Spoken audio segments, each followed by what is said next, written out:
Vamos. Día, día. Antonio, no estuviste el Sí, sábado pasado, ¿no?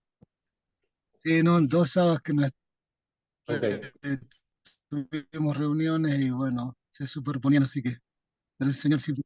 Sí, está bien, no hay problema. Igual ahí, bueno, sí, tienen he subido el material como para que puedan ir sí, poniéndose estamos al día. chequeando.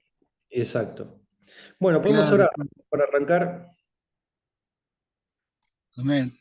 Amén. Señor, te damos gracias por este tiempo, papá. Gracias, oh Dios, por tu palabra. Señor, rogamos que sea tu espíritu trayendo revelación, trayendo discernimiento, Señor. Bendice, Padre, la vida de cada uno de mis hermanos, Señor, y trae luz, Señor, en cada corazón de todos estos temas, de estos acontecimientos que van a venir, Señor, para que podamos tener la revelación correcta de la persona de Cristo, Señor, de lo que está en el plan que Él va a desarrollar y llevar a cabo, Señor. Te bendecimos, papá, en el nombre de Jesús. Amén. Amén. Bueno, acá es donde se empieza a poner un poco más picante la cosa.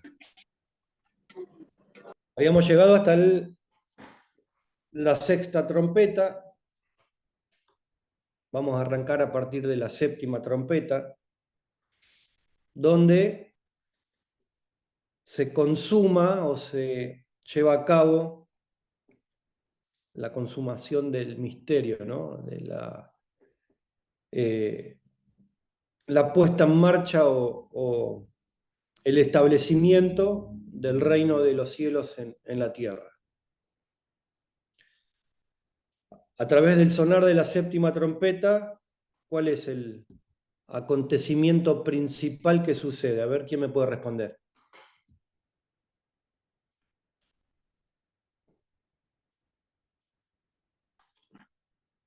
En esa consumación del misterio que habla Juan.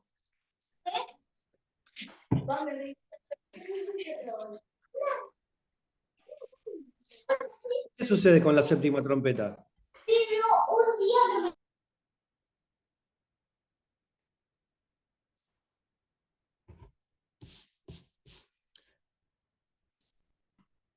Se ve que no leyeron, pero no importa.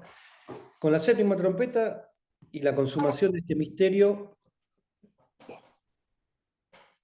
lo que sucede es que Cristo desciende a buscar a los suyos, ¿no?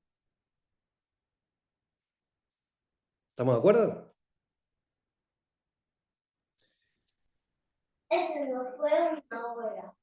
Sí, sí, perdón, yo Bueno, tengo desactivado. está bien. ¿Mm? Y acá donde por ahí se ha generado durante mucho tiempo las distintas corrientes o posturas, la eh, post-tribulacionista, la pre-tribulacionista, de aquellos que interpretan que la iglesia va a pasar por la tribulación y aquellos que no. Creo que alguno ya me ha preguntado a través del Classroom. eh, he puesto, digamos, o he tratado de poner mi punto de vista o mi interpretación. Tenemos muchos, o tenemos algunos pasajes que están ahí en el apunte, ¿no? Mateo 24, del versículo 29 al 31, ¿no? Donde dice que inmediatamente después de estas cosas vendrá la señal del Hijo del Hombre en el cielo. Eh, y él recogerá o juntará a sus escogidos. Primera de Corintios 15, versículos 50 al 54, donde podemos leer, ¿no? Que nada que sea incorruptible puede heredar el reino. Y acá Pablo está develando un misterio. Dice que no todos dormiremos, 51 el versículo, pero todos seremos transformados en un momento, en un abrir y cerrar de ojos, a la final trompeta, con la séptima, porque se tocará trompeta y los muertos resucitados incorruptibles y nosotros seremos transformados. Por eso dice en el versículo 53 que es necesario que esto corruptible se vista de incorrupción y esto mortal se vista de inmortalidad. Y en el 54 dice, cuando esto corruptible se haya vestido de incorrupción y esto mortal se haya vestido de inmortalidad, entonces se cumplirá la palabra que está escrita: sórbida es la muerte en victoria. En algunas versiones dice que la muerte es devorada en la victoria, la muerte ha sido destruida y la muerte ha sido devorada por la victoria en algunas versiones. Primera de Tesalonicenses 4, del 15 al 17, tienen ahí el texto. Dice que nosotros los que vivimos, que hemos quedado hasta la venida del Señor, no vamos a preceder a los que durmieron, porque el Señor mismo, con voz de mando, con voz de arcángel y con trompeta de Dios, descenderá del cielo y los muertos en Cristo resucitarán primero. Luego nosotros los que vivimos, los que hayamos quedado, seremos arrebatados juntamente con ellos en las nubes para recibir al Señor en el aire. Y así estar siempre con el Señor. Segunda de Tesalonicenses 2, del 1 al 4, dice: pero con respecto a la venida de nuestro Señor Jesucristo y nuestra reunión con Él, os rogamos, hermanos, que no os dejéis mover fácilmente de vuestro modo de pensar, ni os conturbéis ni por espíritu, ni por palabra, ni por carta, como si fuera nuestra, en el sentido de que el día del Señor está cerca. Nadie os engañe en ninguna manera, porque no vendrá sin que antes venga la apostasía. Donde dice ahí nuestra reunión con Él, en el versículo 2, está haciendo referencia o está descrito lo que habla en Primera de Corintios, en Mateo y en estos textos que leímos recién también, el de Primera de Tesalonicenses.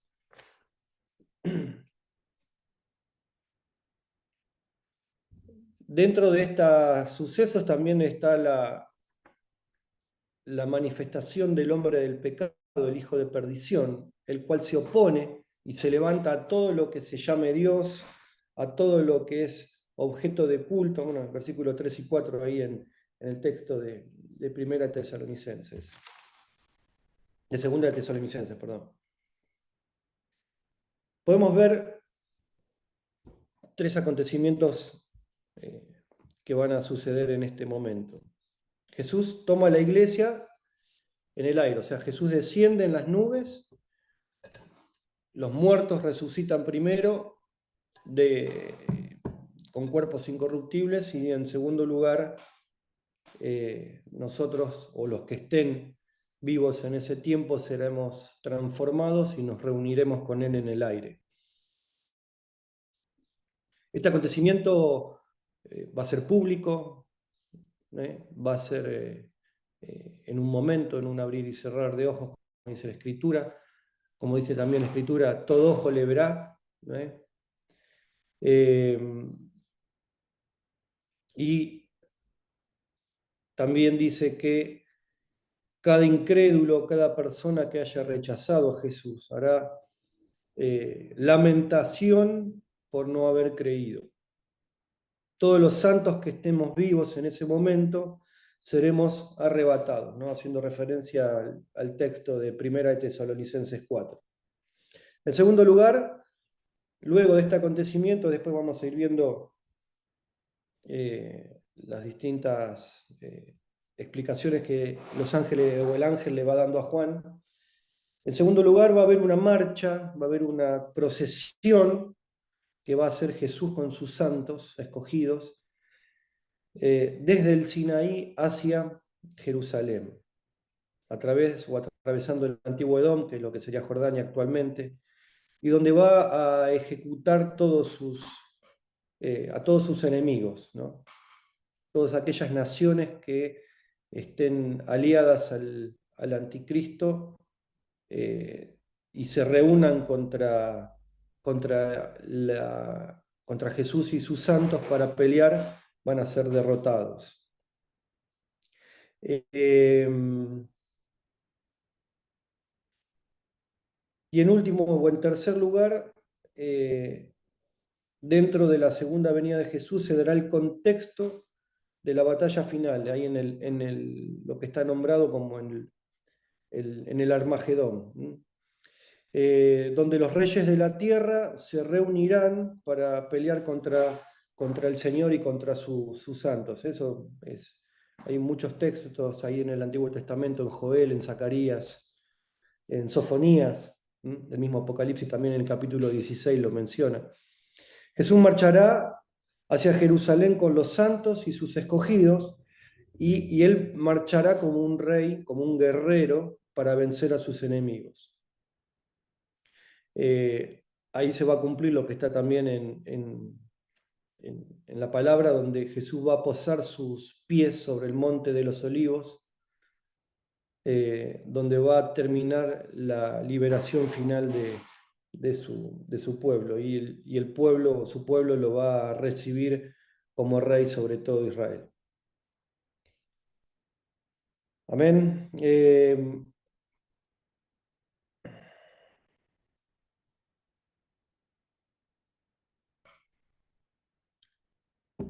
¿Vamos bien? ¿Alguna consulta, alguna preguntita?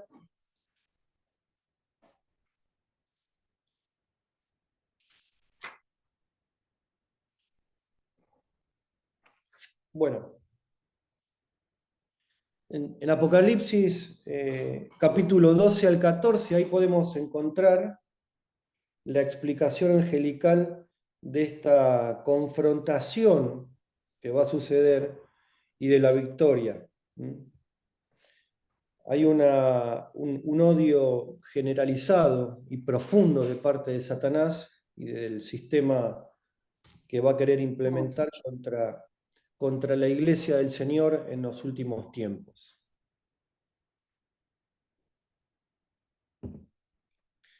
Capítulo 12 de Apocalipsis nos trae revelación de por qué la ira de Dios va a ser tan severa mediante los juicios. Porque hay una necesidad de que a través de estos juicios este sistema sea destruido para que los gobiernos bajo la influencia del anticristo y de Satanás sean reemplazados. En este capítulo vemos claramente el odio, la furia de Satanás contra Israel y contra la iglesia, capítulo 12. Y acá empieza el apóstol Juan, cuando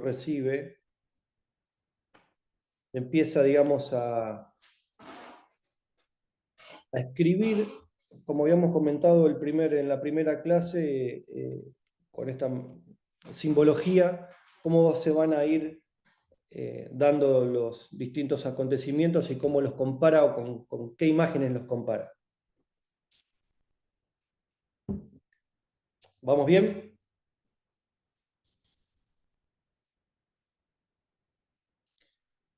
Entonces, vemos que va a haber una confrontación y victoria, el odio de Satanás a la iglesia, el odio de Satanás a Israel. Va a haber una guerra espiritual en el segundo cielo, donde Satanás finalmente es expulsado. En esta parte vamos a comprender o vamos a empezar a entender cómo el odio de Satanás contra el pueblo de Dios, contra Israel, contra la iglesia, razón por la cual la ira de Dios es tan severa, ¿no? Cómo son severas sus juicios, sus castigos. Por esta razón es el comienzo de este plan y cómo Dios va a terminar a través de sus juicios reemplazando todos los gobiernos de la tierra.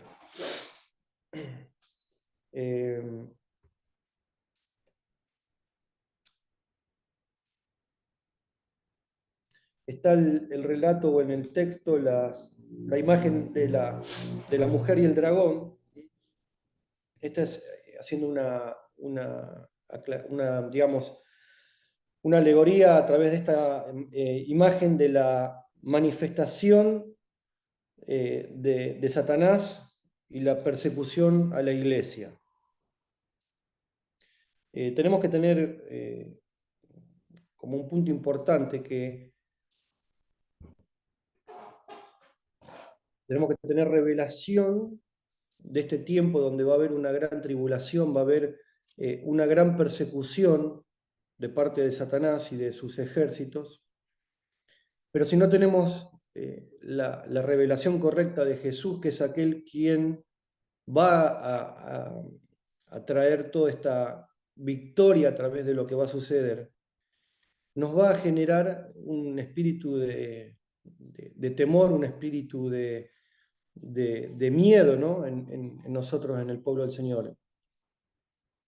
Yo creo que cuando tenemos la revelación correcta de Jesucristo, cuando tenemos revelación de lo que es y de quién es y de su autoridad, y que tenemos también la revelación correcta de que el Señor está al control de la ejecución de todo este plan que se va a dar, podemos ver que si bien la gran tribulación o todos estos acontecimientos que se van a dar van a ser terribles, no vamos a perder la esperanza, no vamos a tener el espíritu equivocado de que el Señor va a venir como rey, un rey poderoso, un rey victorioso.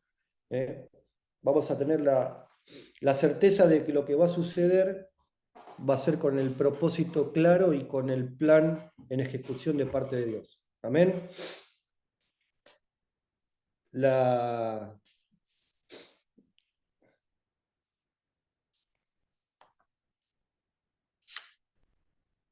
Vemos como Juan describe a la iglesia, ¿no? Como esa mujer perseguida por el dragón que va hacia el desierto, donde en el desierto es cuidada, es guardada, es mantenida. Eso a partir del 12, el capítulo 12.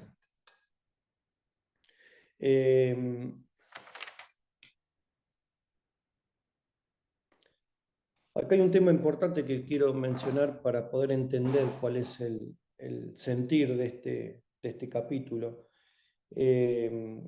donde también un poco a los que estuvieron ayer o vieron el martes el masterclass,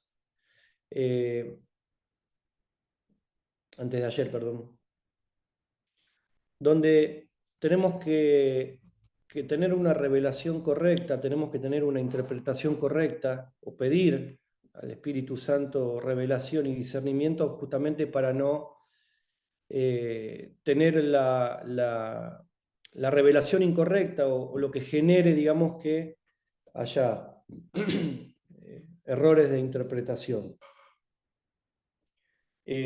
Acá entra en juego, haciendo una comparación con el texto que está en Romanos capítulo 11, donde habla que todo Israel iba a ser salvo, ¿no? En este capítulo de Romanos 11, que hace referencia al remanente de Israel, el cual es perseguido por Satanás, representado por la mujer, perseguida por el dragón.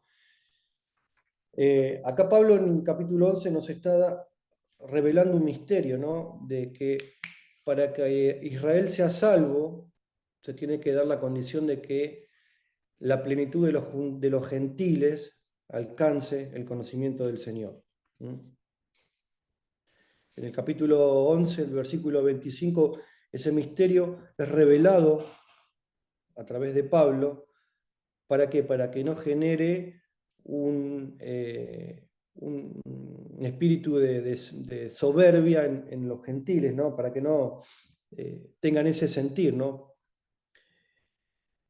Podemos ver cómo Pablo menciona que Israel es endurecido para que el Evangelio llegue a los gentiles, donde Israel es endurecido en parte. Ese es endurecido en parte, tiene un límite, ¿no? Hasta que la plenitud de los gentiles, ese es el límite, y el número total de los escogidos haya entrado o haya sido salvo. El Señor tiene un propósito con el pueblo gentil, ¿no? Como con los judíos también.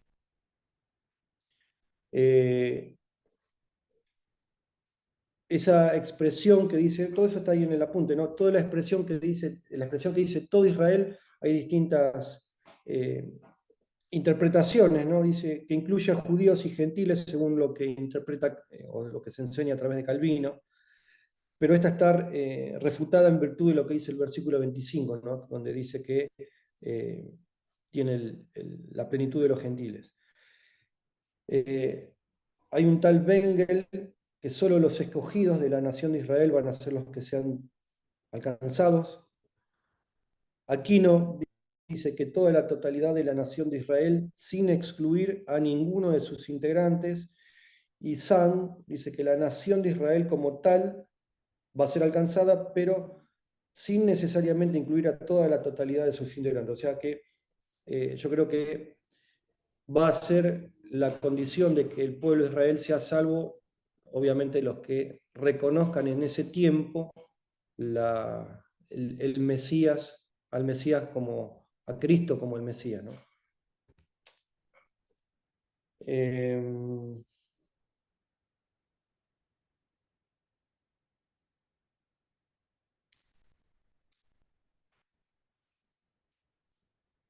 Bueno.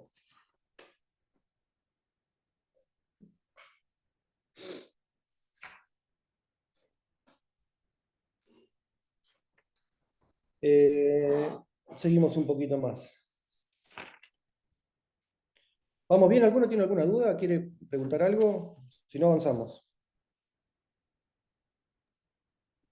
Sí, yo, perdón, la verdad que le perdí el hilo al texto, pero la culpa mía que no le he puesto mucha lectura esta semana y no puedo ubicar en dónde está ubicado, de dónde está haciendo referencia ahora.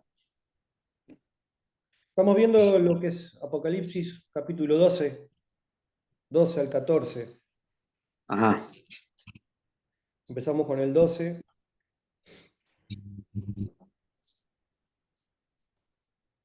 Bueno, gracias, disculpen. Si tenés el apunte ahí impreso, sería la página 23 o la hoja 23.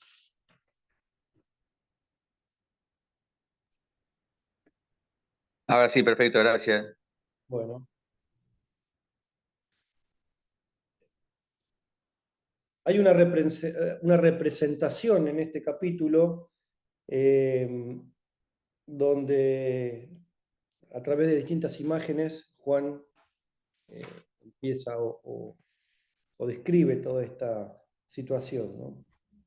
El remanente de Israel es ilustrado como una mujer embarazada, ¿sí?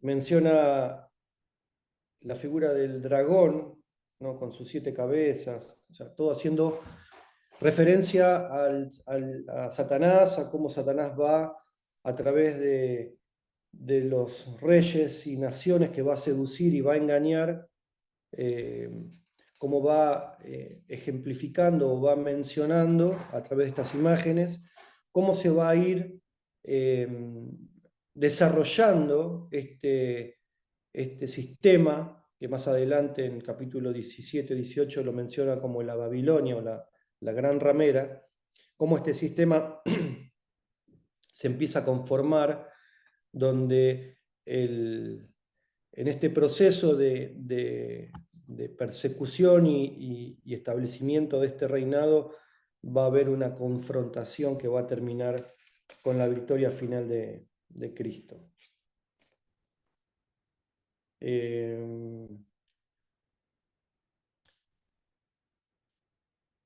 Versículos 7 y 9 de este capítulo describen que va a haber una guerra, una batalla en el cielo. Esto es importante porque acá el arcángel Miguel y Satanás van a luchar, ¿sí? con una similitud, digamos, cuando el arcángel Miguel luchó contra el principado demoníaco en Persia, ahí en Daniel capítulo 10. Y esta guerra traerá como resultado que Satanás sea arrojado a la tierra, ¿sí? Versículos 7 y 9, donde dará comienzo a la gran tribulación. Habrá dos grandes consecuencias. La primera va a ser que va a haber un gran avivamiento, el mayor de la historia en este tiempo. Y en segundo lugar, todo el reino de Satanás arremeterá contra la iglesia y contra Israel con todo lo que tiene, con todas sus fuerzas.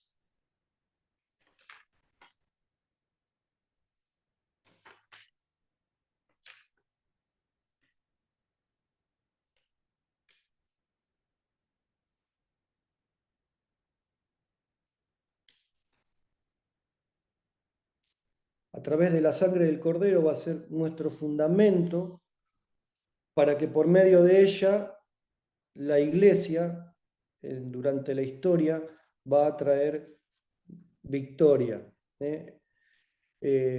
Jesús va a ganar esa victoria al final de los tiempos, donde Satanás va a ser derrotado y va a ser echado, como vamos a ir viendo al final del libro, al lago de azufre y de fuego para la eternidad.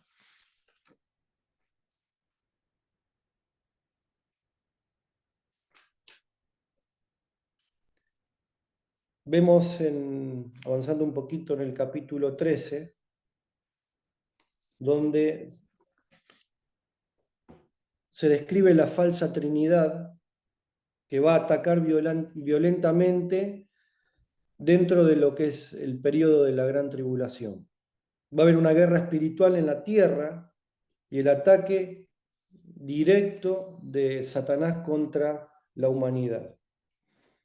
Hay una descripción en el Apocalipsis 13 de esa falsa Trinidad, o la Trinidad falsificada, representada en Satanás, haciendo la falsificación después vamos a ir entendiendo un poquito más este tema, la representación falsa de Dios el Padre, donde Él va a autorizar, entre comillas, la persona del anticristo, quien representa o la falsificación del Hijo, es que Jesús. Y el anticristo es apoyado por el falso profeta, quien va a representar el Espíritu Santo, ¿no? Esa Trinidad falsificada conformada por Satanás, por el falso profeta y por el anticristo. Hay mención de la figura del dragón, la bestia, la primera bestia, en referencia, en los primeros versículos, en referencia a la figura de Satanás y del anticristo que vamos a ir viendo a partir de este tiempo. Hay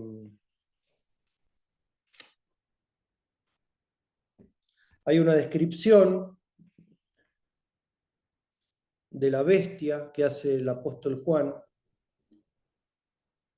donde describe lo que él ve, ¿no? En ese tiempo, ¿no? La descripción que hace, ¿no? Que tiene 7 cabezas, 10 cuernos.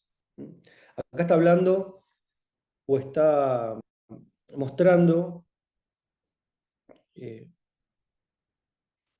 una similitud, digamos, cuando él describe los 7 cuernos, las 7 cabezas, perdón, como 7 imperios, haciendo una referencia de los 7 imperios que durante la historia han perseguido al pueblo de Israel. Los 10 cuernos hacen referencia a 10 naciones o 10 imperios o reyes que se van a aliar en los últimos tiempos con el anticristo.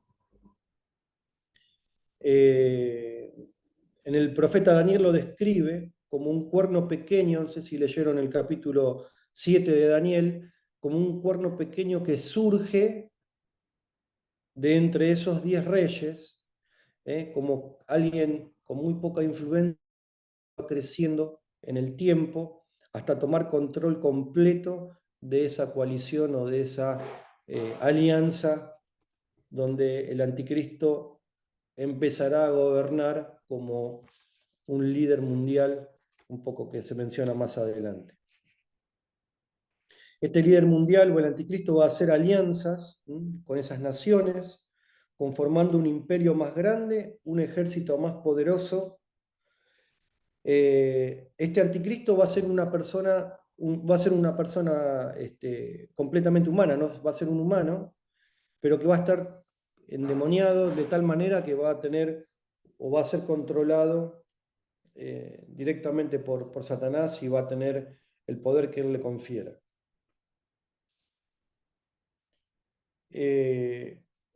Dentro de esta descripción también Juan menciona que esta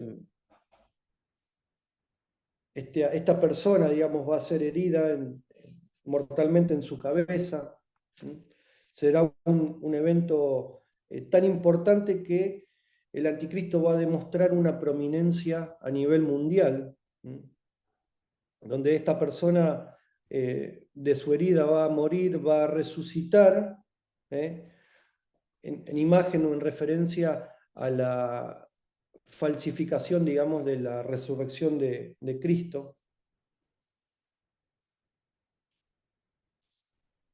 A partir del versículo 4, ahí empieza a mencionar Juan cómo esta bestia va a dar autoridad, le va a conferir autoridad, cómo Dios va a permitir que haga guerra a los santos y los venza, ¿sí? Va a matar a los santos de ese tiempo. Y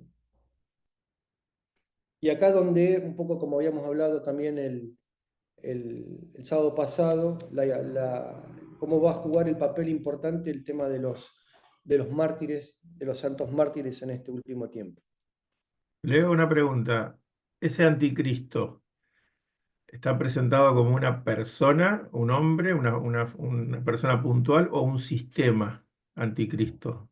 Porque ese siempre a veces es el gran dilema. ¿Es una persona, es alguien que va a gobernar o es un sistema?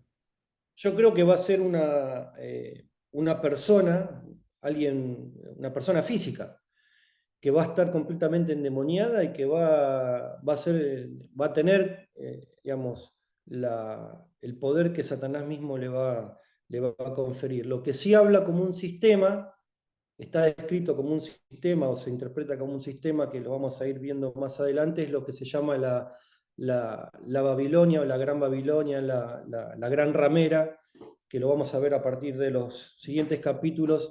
Ese sí está, digamos, interpretado como un sistema que va a ser implementado a través de el anticristo y la alianza que va a tener con el resto de los gobiernos a los cuales él va a seducir a través de este sistema. Sí, convengamos que el anticristo va a necesitar de un sistema que sostenga todo su poderío y su alcance, ¿no? Está claro. Exactamente. No va a ser uno suelto, un loco suelto, sino que va a estar apoyado por un sistema que va a avalar lo que vaya definiendo ese anticristo. Sí, yo creo que sí. Leo, Sí, ¿cómo están? Buen día. ¿cómo va? Quería hacer una pregunta. Este capítulo 13 se ubica en la parte de la segunda etapa, de los segundos 3 años y medio, ¿no? En la gran tribulación. Este capítulo 13, ¿no? Sí, Está bien.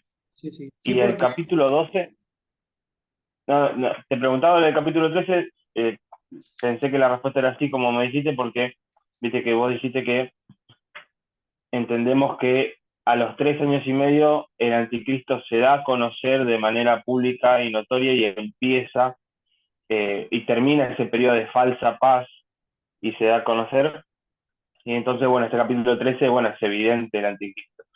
Y te quería preguntar, y el capítulo 12, porque viste que a veces vemos que no es que es cronológico Apocalipsis, que el capítulo 12 ocurren cosas que pasan antes del capítulo 13 o después del capítulo 11. Quería preguntarte de la parte del capítulo 12, la mujer y el dragón. ¿En qué etapa de los 7 años está pasando eso? Yo entiendo que todos estos acontecimientos que vemos a partir de que es tocada la séptima trompeta, si buscan ahí en el apunte el gráfico ese de la línea de tiempo, o sea, sabemos que son como profetizó Daniel en las 70 semanas, que esos 7 años son los últimos, que esa última semana, perdón, está representada o hace referencia a los últimos 7 años. Dentro de esos 7 años, que sabemos que es por la cantidad de días que vemos en Daniel, 2260 días, etc., 42 meses y demás, sabemos que son 7 años. Sabemos que hay un primer 3 años y medio de una etapa de falsa paz y seguridad, donde se interrumpe o se corta y se hace la división entre la primera parte y la segunda parte de esos 7 años y medio, de esos 7 años, con la manifestación de la abominación desoladora que profetizó Daniel en su momento. Ese evento va a suceder como división entre la primera mitad y la segunda mitad de esos 7 años. A partir de ese evento, digamos, de la abominación desoladora, donde el anticristo va a mostrar su verdadera naturaleza, su verdadera intención, sus verdaderos planes, ¿no? Ahí comienza todo este periodo llamado de la gran tribulación o de los dolores de parto, donde claramente Juan describe cómo la iglesia va a ser perseguida, cómo este sistema se va a aliar para generar una coalición de naciones o reinos. Vemos también cómo que de esa coalición nace, en ese cuerno pequeño, en capítulo 7 de Daniel, que después si lo quieren buscar, mostrando cómo ese de menor a mayor va tomando influencia y poder para darse a conocer completamente. Y dentro de esos últimos 3 años y medio, vemos toda esta serie de acontecimientos donde a través de la representación gráfica, digamos, de la mujer de la iglesia, en ese tiempo donde va a ser perseguida, va a huir al desierto, va a ser sustentada en el desierto, en referencia a que el Señor va a cuidar espiritualmente a su pueblo en este último tiempo, donde dice que va a ir al desierto, va a ser sustentada en representación a lo que va a suceder, hasta que, digamos, este periodo de 3 años y medio tiene su clímax o tiene su punto máximo cuando las naciones, a ver, en el comienzo de la venida de Cristo, cuando venga a buscar a su pueblo en las nubes, ahí que después está ahí en el apunte, lo vamos a ir viendo más adelante, el Señor con sus santos empieza una procesión. Esa procesión va a culminar o va a terminar con la batalla del Armagedón que seguramente han escuchado, ¿no? Ahí en el Valle de Meguido, al norte de Jerusalén, va a haber una conjunción de estas naciones guiadas por el anticristo, engañadas por el anticristo y sometidas por su maldad, donde Satanás va a ser derrotado definitivamente por Jesucristo en ese lugar. En el texto lo menciona y lo grafica como las uvas cuando son pisadas en el lagar, ¿no? Para hacer el vino. Ese lugar está representado como el lagar de la ira de Dios, donde van a ser pisados sus enemigos, van a ser derrotados. Hay un texto también ahí en Apocalipsis que hace una descripción de cómo la sangre va a recorrer, no me acuerdo que eran 600 estadios, una cosa como de 200 millas, va a ir recorriendo toda la parte geográfica de Israel, del suelo ahí de la región. Pero lo importante es que en ese lugar se va a dar la batalla final donde Satanás y sus ejércitos van a ser derrotados de manera definitiva. Eso va un poco más adelante. No sé si quedó más o menos aclarado el panorama. ¿Vamos bien entonces? Bueno.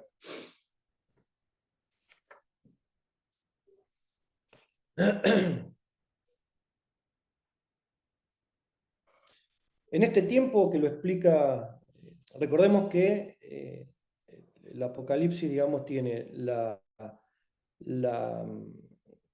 descripción de los hechos, ¿no?, de cada uno de los acontecimientos, pero también hace como paréntesis o explicaciones angelicales que Juan recibe para entender estos tiempos.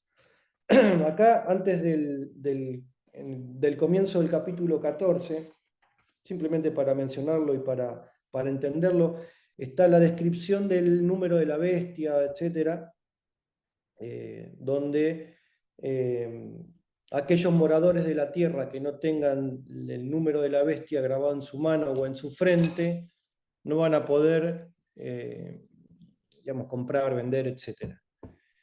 Esa imagen tiene una representación de falsificación de la Trinidad, de la perfecta Trinidad de parte del Señor. Por eso es 666, el número de la bestia, como falsa Trinidad satánica.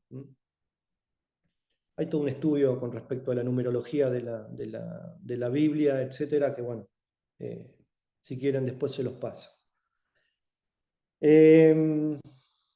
Versículo 18 dice, del capítulo 13, aquí hay sabiduría, el que tiene entendimiento cuente el número de la bestia, pues es número de hombre y su número es 666. Dios expone la decepción del anticristo. El Espíritu va a derramar revelación sobre todo y únicamente sobre aquellos que le busquen.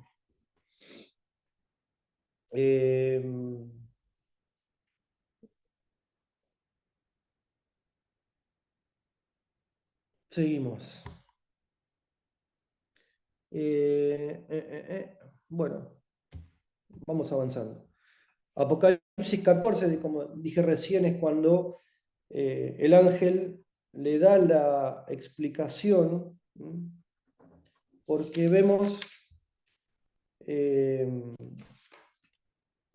la explicación de las grandes cosechas que mencionan ahí en el capítulo 14. Va a haber básicamente dos cosechas. Una de almas ganadas para el Señor y la otra de las que van a ser condenadas a la perdición eterna.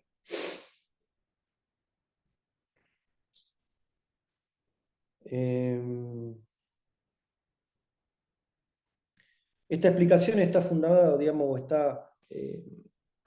trae claridad sobre la explicación o el texto, mejor dicho, que vemos de la parábola del trigo y de la cizaña, donde la cosecha, vemos, si se acuerdan, cómo el ángel mete la hoz y ciega en el texto, en referencia a que esa cosecha va a ser con dos finalidades, ¿no? La de las almas. Recuerdan que habíamos visto en las clases anteriores que el propósito o uno de los propósitos con los juicios de parte del Señor es que también digamos, lleven al arrepentimiento a aquellos moradores de la tierra que aún no hayan entregado su vida a Cristo.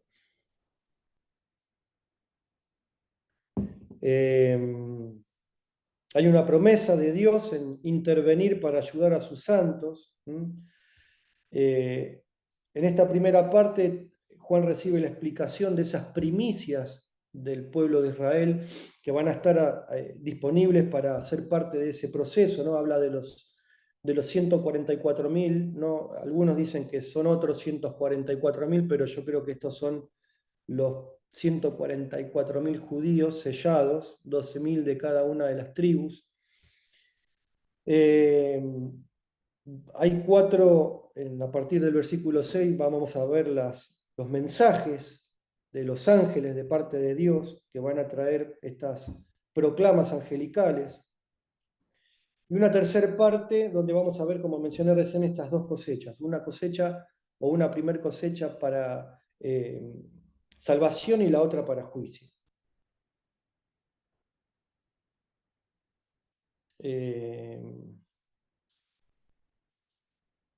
Acá en este punto vemos cómo, o a partir de acá, las copas de juicio están por ser derramadas.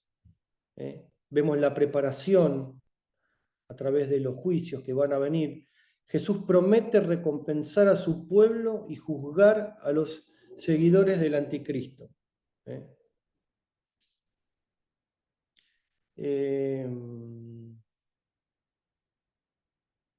No sé qué hora es.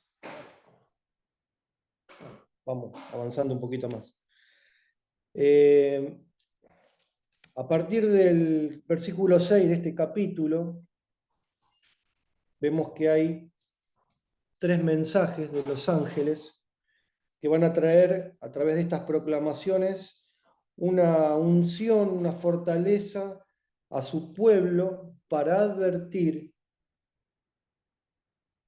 que caigan en la impiedad, que van a estar sumisas o sumergidas todas las naciones. El primer mensaje está en el versículo 6, donde los ángeles anuncian que el juicio de Dios ha llegado. Este anuncio garantiza que el Evangelio se va a predicar a todas las naciones como cumplimiento de lo que vemos en Mateo capítulo 24, versículo 14. Esto nos indica que el ángel va a hacer que se extienda literalmente el Evangelio a todas las naciones antes del fin. Ya que, a ver, no hay que malinterpretar esta acción como que el Evangelio va a ser predicado por los ángeles, sino que esa es tarea nuestra de la iglesia, está claro eso. Lo que tiene que es, los ángeles van a potenciar o vienen para potenciar y para multiplicar la tarea de la iglesia en los últimos tiempos. El segundo mensaje en el versículo 8 va a ser de que la gran Babilonia o la Babilonia ha caído.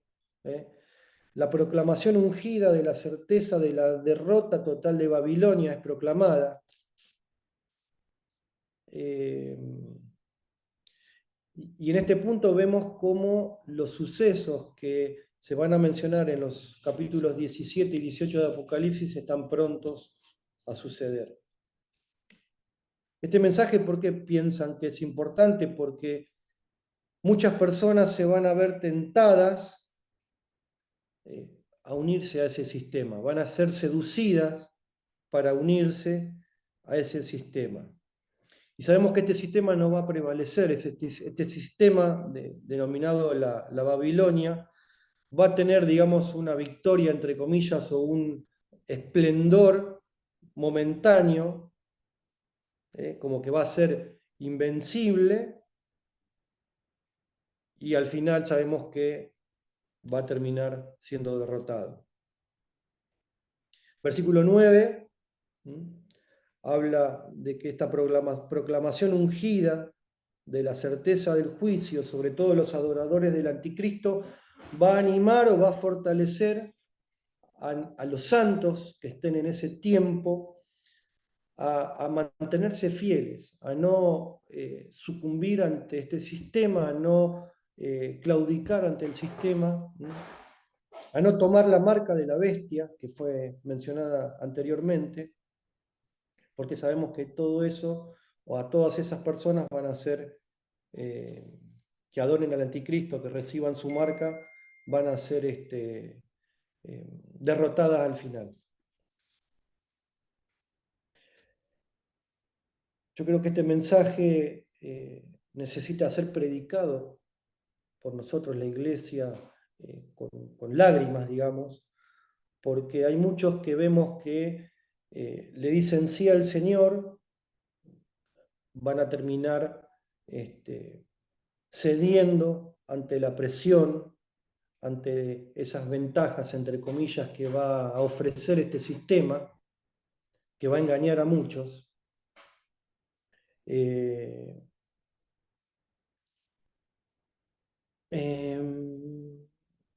Este mensaje tiene que ser proclamado desde esta hora, no debemos esperar hasta entonces para proclamarlo. Una de las señales del avance del espíritu del anticristo va a ser la gran apostasía que muchos tendrán, ¿no? O sea, este mensaje tiene que ser proclamado desde ahora, ¿no? Para evitar de esta manera que seamos seducidos, ¿no? Que a través de la apostasía que menciona el apóstol Juan vayan siendo engañados muchas personas que cedan ante la presión. Y el último mensaje es la proclamación ungida de las recompensas eternas por la fidelidad, ¿no? Va a haber una recompensa para aquellos que se mantengan fieles, para aquellos que no sean seducidos por este sistema, que no sean engañados, que no adopten la marca del anticristo debido a su fidelidad. Esta proclamación tiene que fortalecer a la iglesia en el tiempo final. No solo debemos proclamar el juicio eterno, sino también el mensaje de recompensa eterna que recibiremos por la fidelidad. Este capítulo 14 nos va a mostrar entonces que en cada una de sus partes, que es un mensaje, lo habíamos mencionado anteriormente, un mensaje dulce, cuando el ángel le muestra o le pide a Juan que coma ese librito, ¿no? Como un mensaje dulce y amargo, ¿no?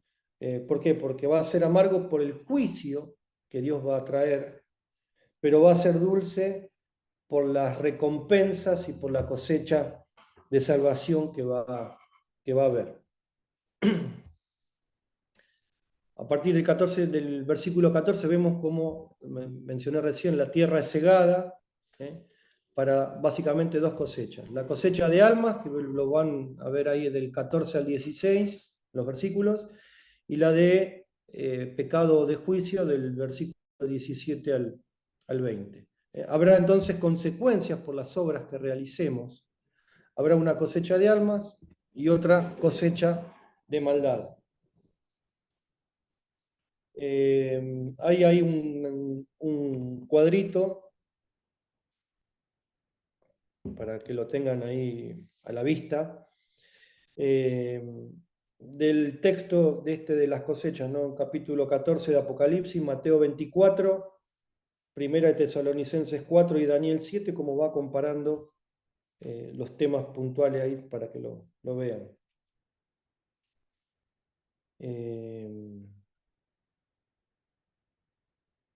Esta cosecha, vemos en el versículo 14, va a ser la última cosecha de los que se conviertan en los últimos tiempos y sean perseverantes hasta el fin. Yo quería hacer una pregunta, si puede ser. ¿Sí? Primero, bueno, con esto hay un número que ahí hace referencia a Dios como 777, esto Sí. es antes, ¿no? Y después de la marca de la bestia, bueno, como el 666, representado por el número. Primero, si hay evidencia bíblica que ese número puede estar representado por un nombre, digo, dice que vamos a ser marcados en la frente o en la mano derecha con ese número, o otros piensan que está representado ese número en un nombre. Pero si tiene conocimiento de eso, de que si va a ser el número directamente ese número, o ese número está representado en algún nombre. Mirá, yo creo que, o mejor dicho, el texto dice que va a ser el número o el nombre de Dios, digamos, ¿no?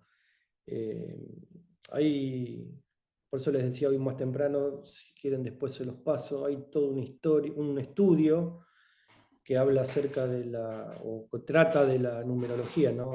El número 7, el 12, digamos, hacen referencia a la perfección, a la santidad, pero bueno, digamos, no quiero extender o usar parte de este tiempo para eso, primero porque no lo tengo presente, el tema de la explicación numérica, lo tengo que buscar, lo tengo, digamos, pero por eso les digo, si al que le interese se lo paso, no hay problema. Sí, después me lo paso a mí o Sí, al grupo. sí, no hay problema. Eh, Dame un minuto.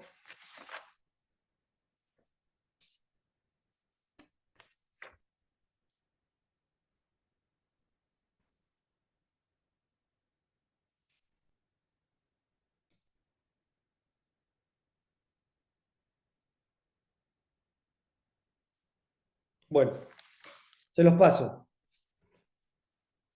Por lo menos para que puedan entender esto un poco más. Vamos al capítulo 15,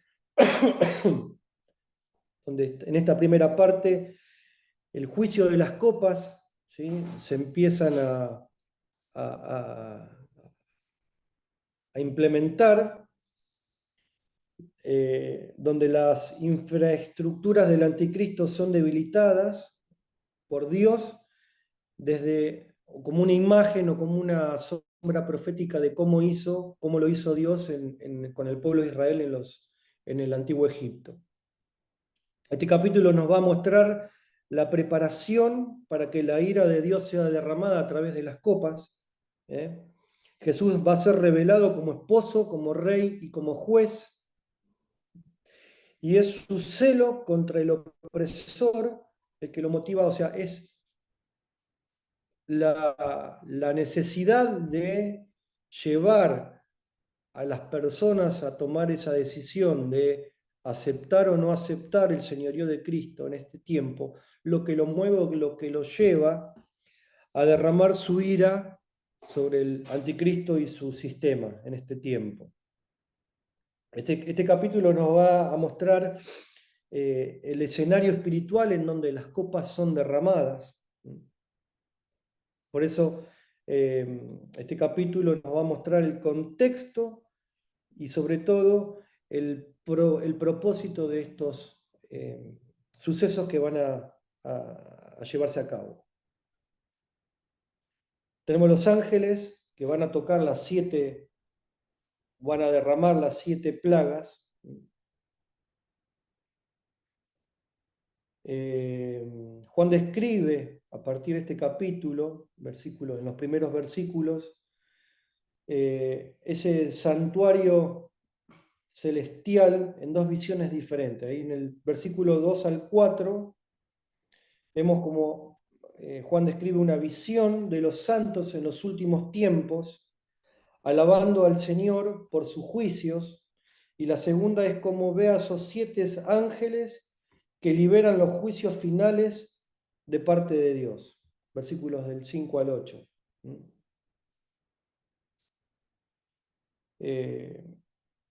Hace una descripción de ese anfiteatro celestial, donde muestra la transición entre la 7ª trompeta que vimos en el capítulo 11 y el momento previo a que las copas sean derramadas. Como dijimos recién, esto se va a ir sucediendo a medida que Jesús vaya llevando a cabo esa procesión con todos sus santos hasta que llegue a la culminación en el valle de Meguido, ahí en la batalla del Armagedón, como vamos a ver más adelante. ¿Vamos bien? ¿Alguna duda?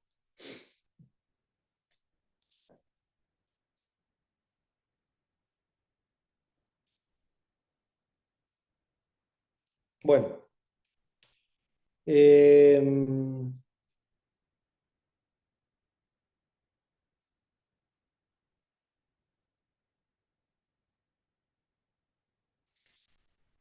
el fruto de estos juicios, como dijimos, es llevar a todas las naciones a adorar a Jesús. En el versículo 4 dice, ¿quién no te temerá, oh Señor, y glorificará tu nombre? Pues solo tú eres santo, por lo cual todas las naciones vendrán y te adorarán, porque tus juicios se han manifestado. O sea, vemos con este texto, está soportado en el Salmo 66, del 1 al 7, el 72, capítulo 72, del 1 al 4, el Salmo 112, en Isaías capítulo 2, y así hay un montón de textos que pueden leer. Cómo el Señor, a través de estos juicios, ¿cuál es su objetivo? Buscar que las personas se arrepientan, que las naciones vengan y adoren al Señor Dios Todopoderoso. Hace una descripción del templo, del tabernáculo, de cómo hace la comparación con el tabernáculo de Moisés y el templo de los días de Salomón. Describe cómo el pecado ha llegado a su tope máximo, ha llegado a su clímax, a su culminación máxima. Versículo 7 en adelante. Aun cuando la maldad domine la tierra y pareciera que la maldad va a salir victoriosa, cuando el pueblo de Dios es atacado y perseguido con mayor violencia. Pero acá, digamos, tenemos que tener la certeza que a pesar de todo lo que va a suceder, a pesar de toda la persecución que va a haber en este tiempo, el que sigue estando al control es el Señor Dios Todopoderoso. Daniel describe estos eventos de la siguiente manera. Daniel capítulo 7, versículos 21 y 22, se los leo, dice, y veía que este cuerno, el anticristo, hacía guerra contra los santos y los vencía hasta que vino el anciano de días y se le dio el juicio a los santos del Altísimo a través de las 7 copas. Y llegó el tiempo y los santos recibieron el reino en referencia al milenio, ¿no? Vemos cómo se van sucediendo los distintos acontecimientos y cómo va a ser la secuencia de los hechos. A partir del capítulo 16 empezamos a ver la sección cronológica de estos acontecimientos. Vemos el juicio de las copas en la segunda parte, para lograr que las infraestructuras o el sistema del anticristo sean debilitadas por Dios, de la misma manera, como dije recién, lo hizo en su momento con Faraón.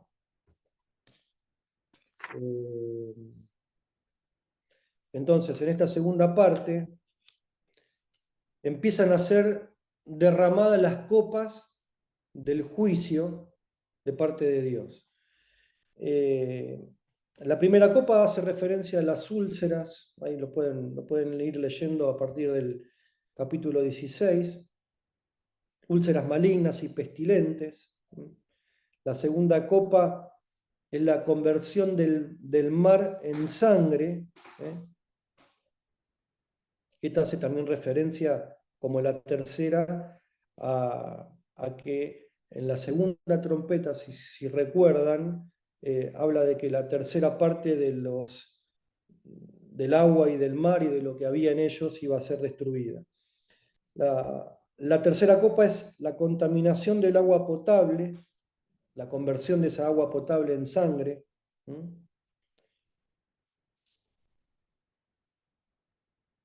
Y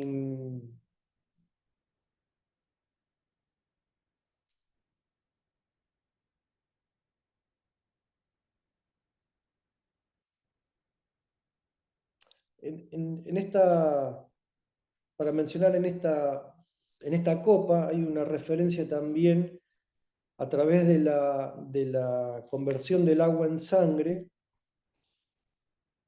como en el versículo 6 dice, tú también le has dado a beber de sangre, porque Dios va a juzgar y va a maldecir el agua potable como venganza y paga hacia todos aquellos que fueron cómplices en el asesinato de los mártires en este tiempo. La justicia del Señor va a demandar que esa sangre sea derramada de la misma manera en que ellos derramaron la sangre de los mártires.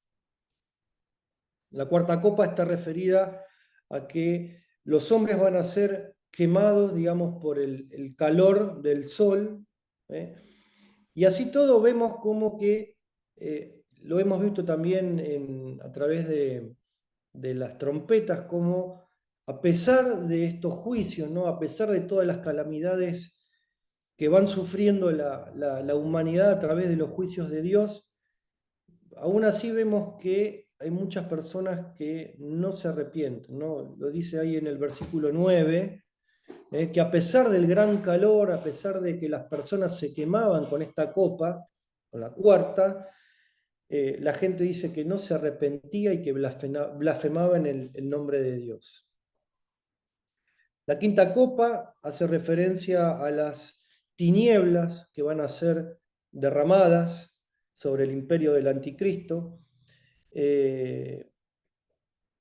Esta tiniebla tiene la característica de que van a estar repletas de seres demoníacos, de seres que van a tener la potestad de poder hacer que esas tinieblas sean dolorosas, que haya sufrimiento a través de esas tinieblas. Uno por ahí no logra entender, digamos, la imagen, ¿no? Yo puedo apagar la luz, dejar el cuarto en oscuridad y no pasa nada, pero en este momento dice que las tinieblas van a generar van a generar dolor, va a generar sufrimiento. Y así todo, en el versículo 11 dice que blasfemaron contra el nombre de Dios, contra el Dios del cielo por sus dolores, por sus úlceras, y no se arrepintieron de sus obras. Entonces el sexto ángel derramó su copa sobre el gran río Éufrates.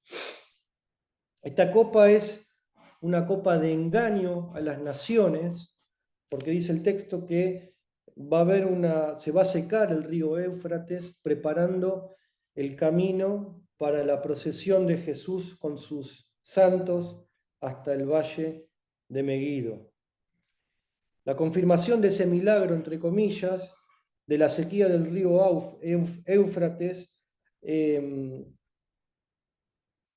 le dará, digamos, la certeza a esas coaliciones de las naciones que van a luchar contra Jesús y sus santos, de que dicho acontecimiento finalmente sucederá y que se dará lugar ahí en esa región.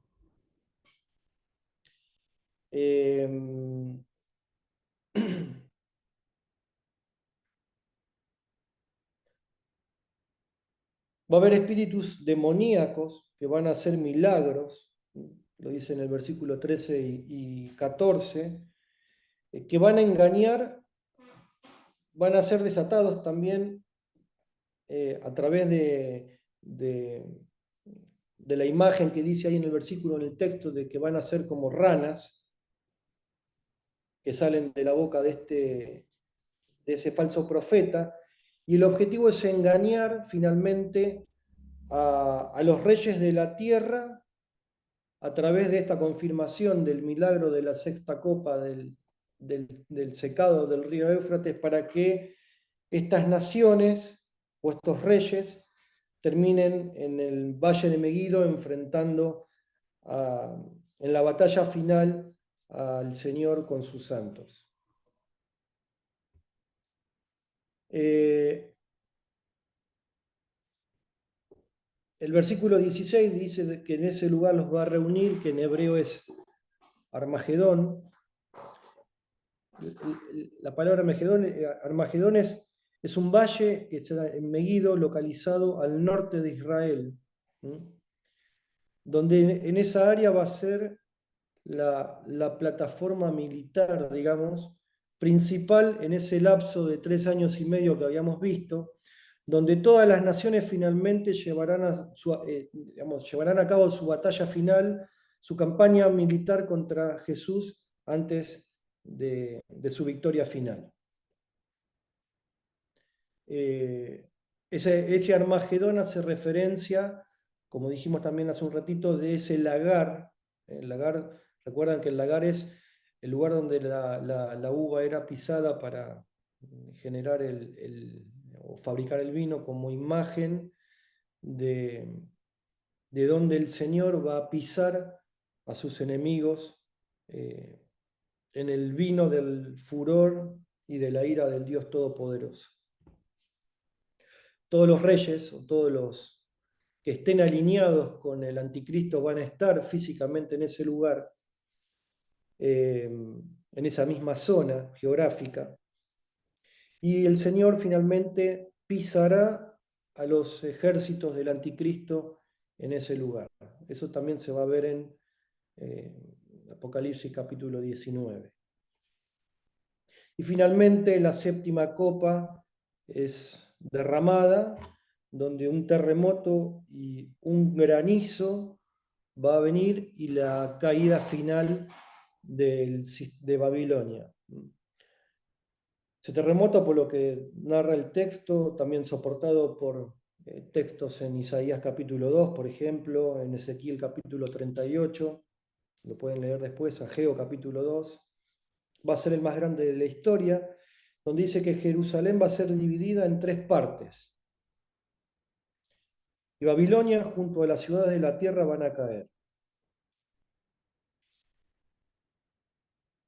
Donde dice la gran ciudad, en el versículo 19 está haciendo referencia a Jerusalén, a pesar de que Babilonia también es llamada en algunos lugares como la gran ciudad.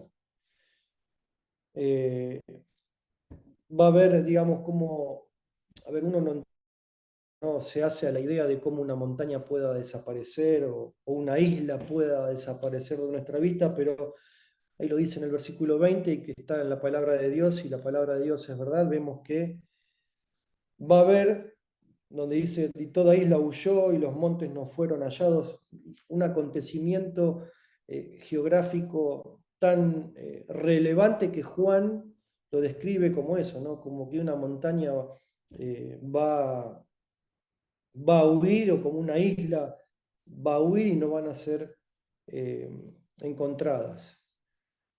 Por la descripción que hace el texto también, ese granizo, imagínense, va a ser un granizo de 42 kilos, ¿no? 100 talentos, 100 libras aproximadamente.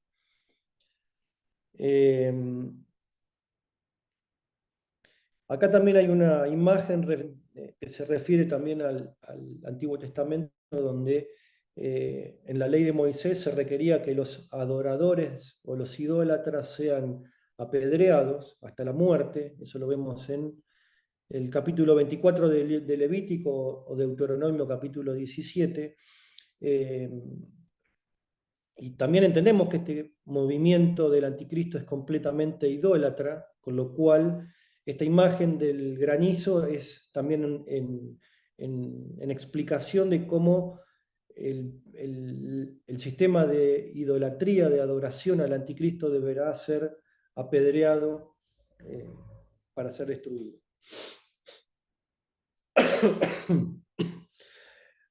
En el capítulo 17 viene la explicación angelical acerca de la seducción y la condenación de Babilonia como o la gran ramera, como ese sistema,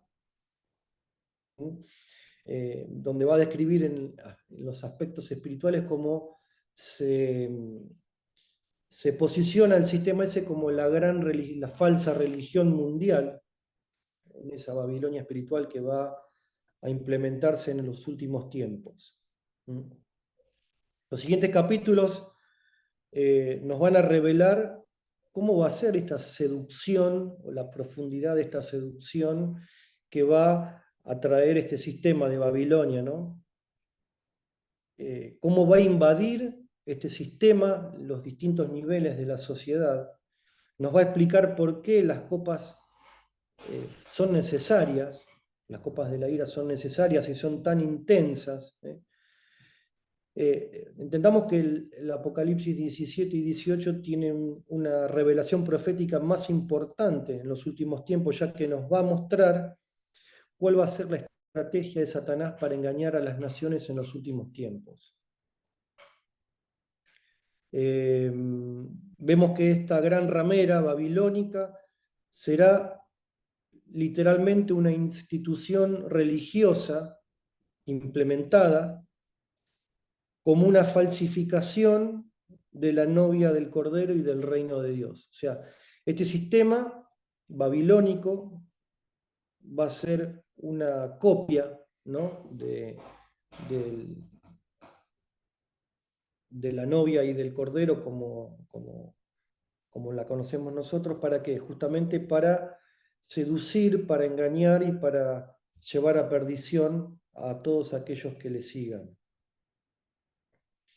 Esta religión babilónica que vemos en el capítulo 17, descrita como la gran ramera, con grandes poderes seductores, es una vil y falsa imitación de la novia de Cristo, de la iglesia, de Jesucristo.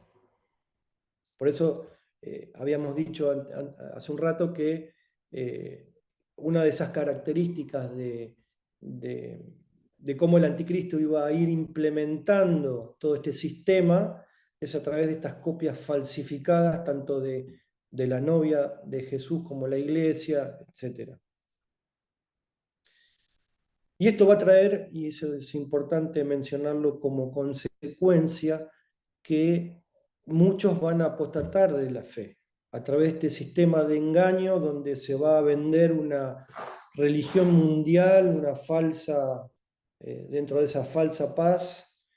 Muchos van a ser engañados en este último tiempo a través de la seducción de este sistema babilónico, de la gran ramera, donde va a engañar aún o va a intentar engañar aún a los santos, a los escogidos. Esta falsa prosperidad de paz mundial, sumada a la unidad de las naciones y el movimiento de justicia global, van a ser liderados por el sistema babilónico. Muchos creyentes van a decir, entre comillas creyentes, van a decir, esto fue por lo que estuvimos orando durante mucho tiempo. Pero nosotros, o los que tengamos el entendimiento de estos últimos tiempos, vamos a tener claridad o revelación de que esto es seducción, que va a ser engaño, ¿no? Que esto no es por lo que estuvo orando el pueblo de Dios durante tanto tiempo, sino que es ese sistema, o que van a discernir que ese sistema de seducción y de falsedad, liderado por el anticristo, pero los que no estén sobrios, ¿no?, los que no velen, ¿no?, como hablábamos en las clases anteriores, de estar firmes, de velar, de tener los 5 sentidos espirituales alertas, van a ser engañados y van a finalmente apostatar de su fe. En el plan final de los tiempos de Satanás para ser adorado por todas las naciones, vemos entonces cómo van a ser engañados los habitantes de la tierra, y va a haber no va a ser, digamos, directo, no va a ser una seducción, va a ser algo muy suave. ¿Por qué? Porque aquellos que profesen alguna religión tal vez no puedan ser engañados si estos acontecimientos son bruscos, digamos, ¿no?, o muy elocuentes. Por eso esta estrategia de Satanás de ir de a poco generando a través de esta falsa paz, generando este sistema, implementando este sistema para finalmente engañar a todas las personas y llevarlas a una religión mundial de tolerancia.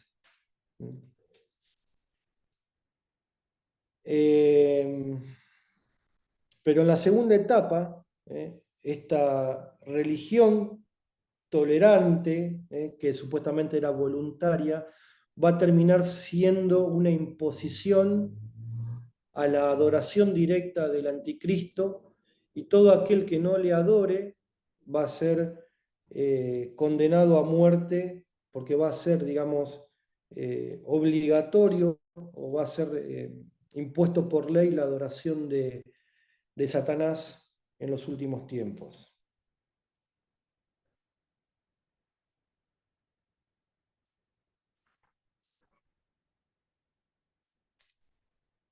Este es un sistema engañoso que los hijos de Dios solo podrán vencerlo a través de la sobriedad espiritual.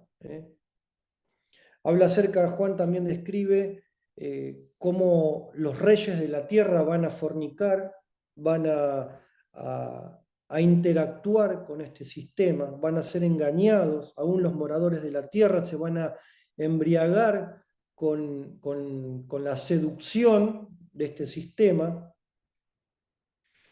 El apóstol Juan dice en el versículo 3 que es llevado en el espíritu y ve a esa mujer sentada sobre la bestia escarlata llena de nombres de blasfemia, que tenía 7 cabezas y 10 cuernos, y la mujer estaba vestida de púrpura y escarlata, adornada de oro, de piedras preciosas y perlas, y tenía en la mano un cáliz de oro lleno de las abominaciones y de la inmundicia de su fornicación. Acá hace una descripción el apóstol Juan de cómo ve Juan este sistema, ¿no? Cómo lo describe, ¿no? Donde habla acerca de que tiene una gran prominencia, una gran pomposidad, está adornada de oro, y tiene ese cáliz o esa copa con las abominaciones en su mano. Este sistema también está caracterizado porque va para engañar, ¿no? Para esta finalidad, va a estar caracterizado como también un sistema de ayuda humanitaria, sin precedentes en la historia, pero sabemos que la culminación o el objetivo de este sistema es llevar al engaño a las naciones y finalmente a adorar a Satanás en este sistema.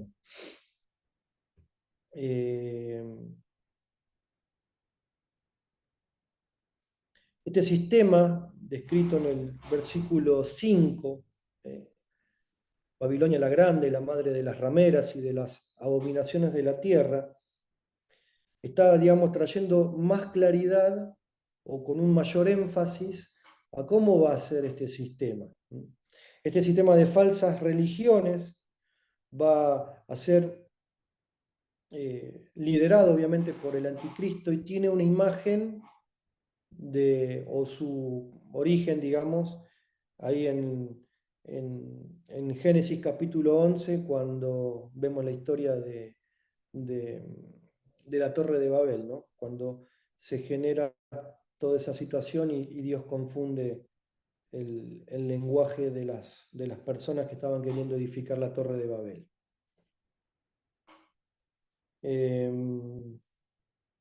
Este sistema, digamos,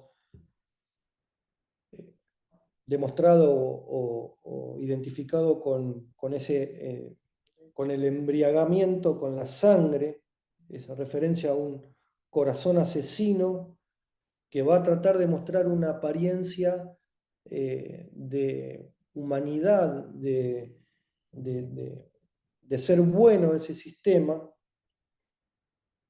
Intentará perseguir y va a perseguir y pueda matar a los escogidos, a los santos, por amor a los que no nieguen el amor a Jesús y su obediencia. Y está caracterizado este sistema por la sed que va a tener de la sangre de los santos en los últimos tiempos. Este sistema va a odiar a cada una de las personas que sean fieles a Jesús.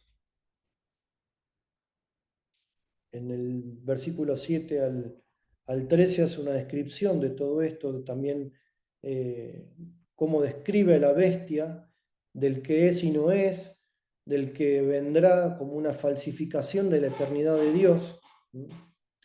Describe las 7 cabezas representando esos imperios que van a estar bajo el control directo del anticristo.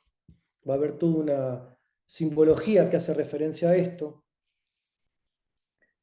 Y finalmente va dentro del cumplimiento de ese propósito van a hacer la guerra, o van a hacer una guerra contra Jesús y los santos, y finalmente el Señor los va a vencer, ¿no? Donde Él después, según el texto, a partir de capítulo 19, vemos cómo Jesús va a posar sus pies sobre el monte de los olivos para terminar de cumplir lo que está escrito.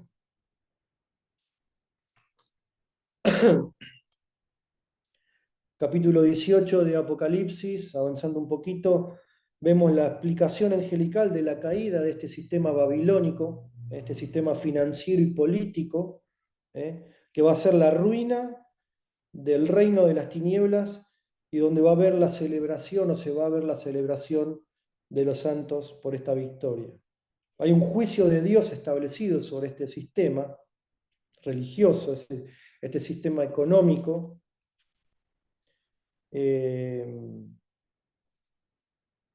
Entendamos como este sistema de Babilonia, el sistema central o el centro económico del anticristo, caracterizado también porque va a intentar seducir a los santos para apartarse y para pecar.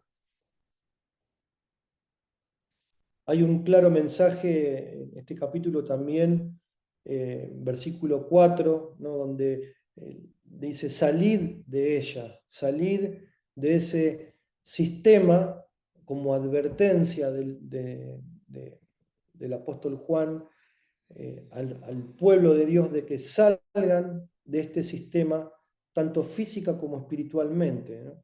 Es un llamado. Acá es importante, ¿no?, tenerlo claro, que esto es un llamado. Vamos a leer el versículo, el 4, que dice, y oí otra voz del cielo que decía, salid de ella, pueblo mío, para que no seáis partícipes de sus pecados, ni recibáis parte de sus plagas.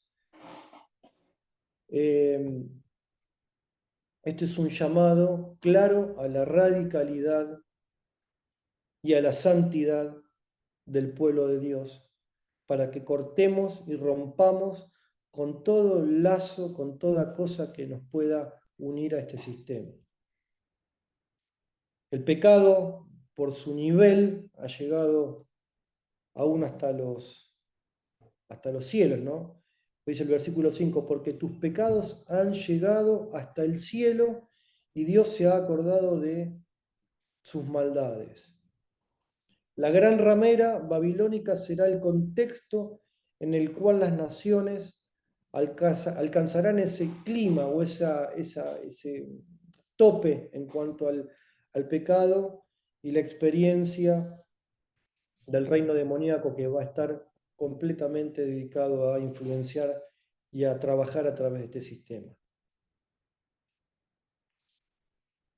Hay un Cádiz preparada en referencia a que en el versículo 6, Babilonia tiene una copa de fornicación en la mano y se la da a beber a las naciones para mantener, digamos, a través de esta imagen, cómo las naciones son seducidas, y con el intento también a través de esta imagen de la copa o del cáliz, quiera seducir y engañar a los escogidos.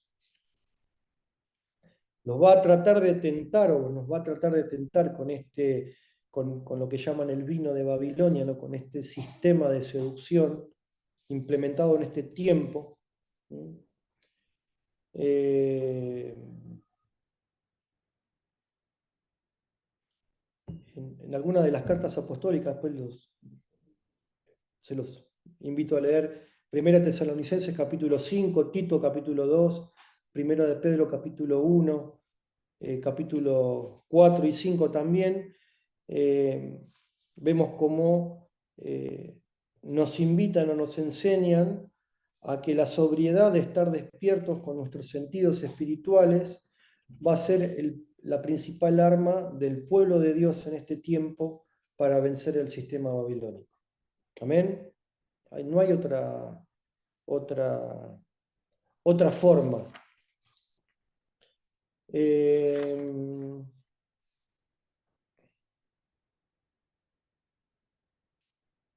Juan menciona a través de los textos en este capítulo que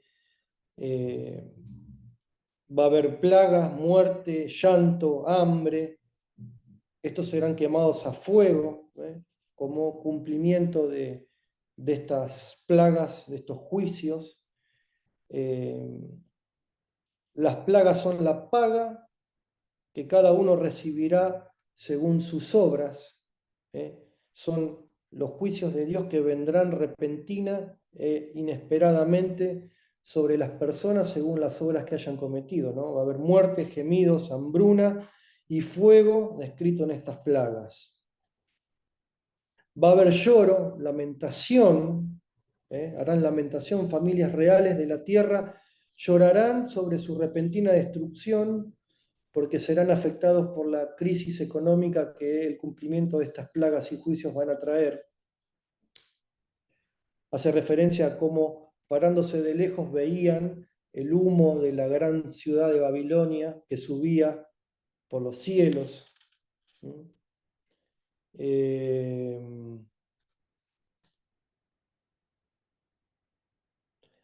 Y en el versículo 17 del capítulo 18 dice: porque en una hora han sido consumidas tantas riquezas y todo piloto y todos los que viajan en naves y marineros, todos los que trabajan en el mar se pararán de lejos y viendo que el humo de su incendio dieron voces diciendo: ¿qué ciudad era semejante a esta gran ciudad?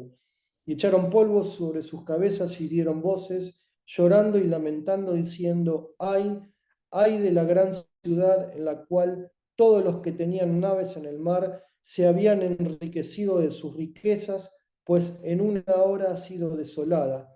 Alégrate sobre ella, cielo, y vosotros, santos apóstoles y profetas, porque Dios os ha hecho justicia sobre ellos. Vemos la descripción de cómo va a ser la destrucción, cómo va a ser vista esta destrucción de la ciudad de Babilonia o de este sistema, y cómo los santos nos vamos a regocijar por la justicia de Dios que va a ser hecha en el final de estos tiempos.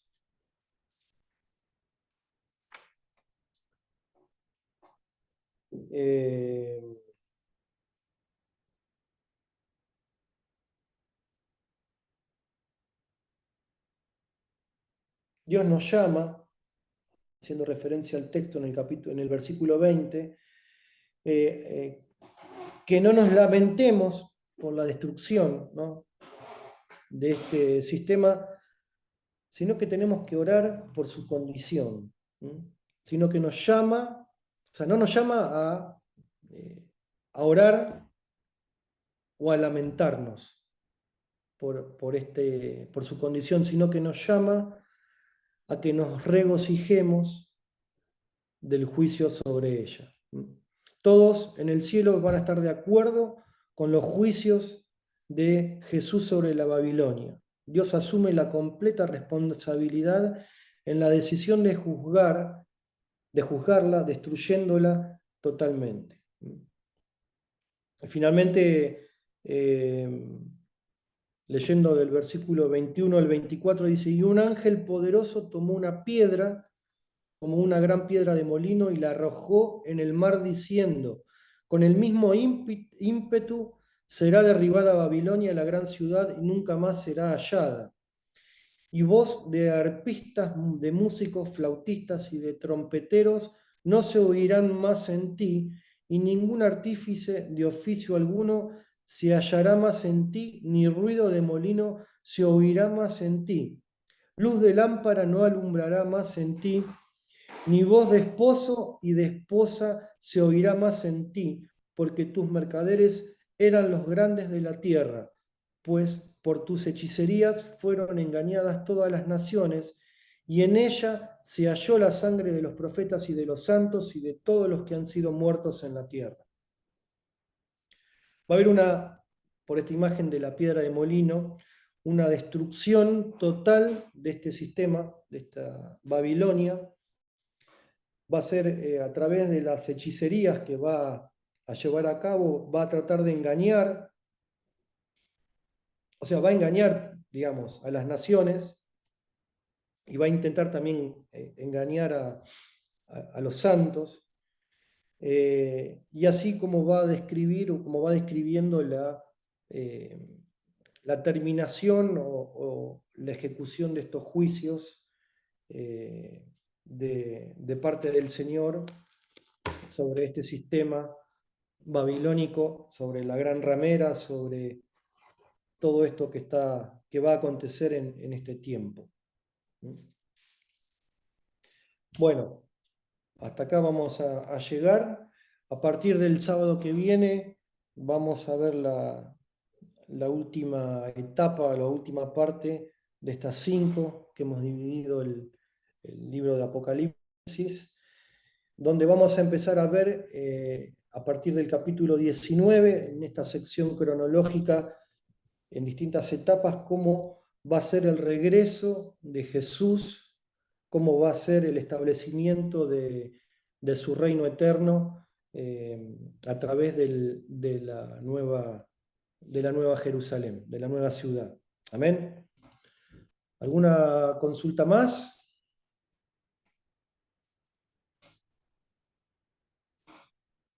Pueden abrir el micrófono.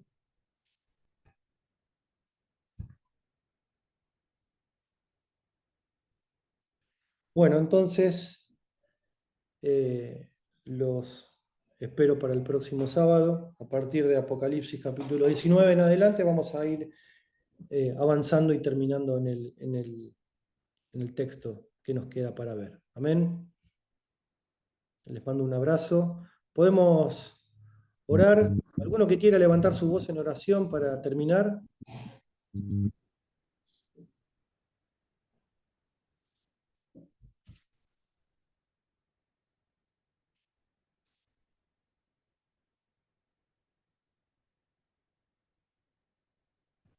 Señor, te agradecemos por este tiempo. Señor, gracias una vez más por tu palabra. Señor, te pedimos que podamos discernir, Señor, y meditar acerca de estas cosas. Señor, para poder tener la correcta revelación, Señor, para que nuestro espíritu anhele, Señor, la manifestación de este tiempo, para que podamos estar firmes, velando, Señor, en todo tiempo, con nuestros sentidos alertas, Señor, para que cuando llegue este tiempo, Señor, si estamos o si somos parte de la generación que verá tu regreso, podamos permanecer firmes y velando y aguardando el cumplimiento de lo que tú has dicho a través de este libro, Señor. Te bendecimos, Señor, y pedimos que bendigas, Señor, cada una de nuestras vidas, que nos ayude, Señor, a poder entender y poner en práctica todo lo que veamos. En el nombre de Jesús.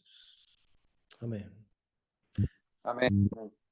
Bueno, cualquier cosa, si quieren o quieren preguntar algo o a sacarse alguna duda, me escriben a través del Classroom, como han hecho algunos ya.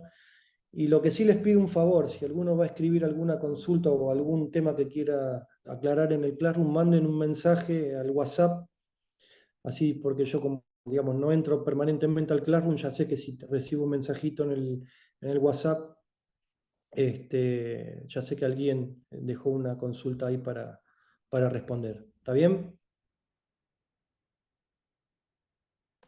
Bueno, nos vemos el próximo sábado. Bendiciones. Buenísimo. Muchas gracias. Bendiciones. Chao.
Hola chicos, ¿cómo están? Mi papá está en la cama, no está en la cama suya, pero no sé dónde conseguirlo y dónde conseguirlo y no sé hablar porque soy pequeña. ¿Sí? Entonces, chao. Adiós. Hola chicos.